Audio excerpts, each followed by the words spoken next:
I personally have been subject to all sorts of attacks, from nasty letters and emails, making thinly veiled threats against my safety, against my life, making thinly veiled threats to my family.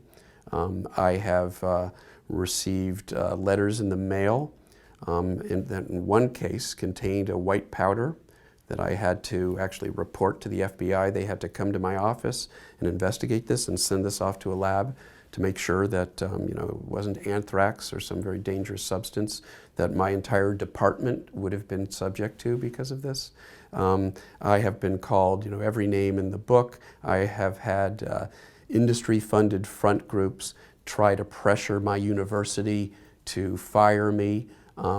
I have had very powerful politicians, senators, and committee chairs in the House of Representatives lead what leading newspapers like the Washington Post and the New York Times called a witch hunt, aimed directly at me, demanding all of my personal emails so that they could comb through them and try to find something to attack me with, to discredit me with.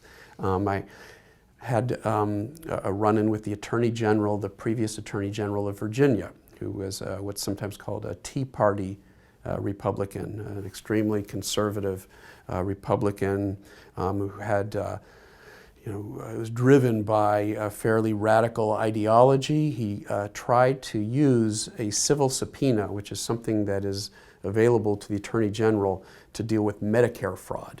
And he argued that it was perfectly appropriate for him to use this to demand all of my personal emails from the time that I was at the University of Virginia because I was working on the science of climate change, and he considered that to be fraudulent.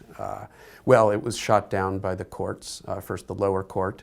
He appealed it to the state Supreme Court, which rejected the case with prejudice, meaning they really never want to see an attorney general come to them with something like this again.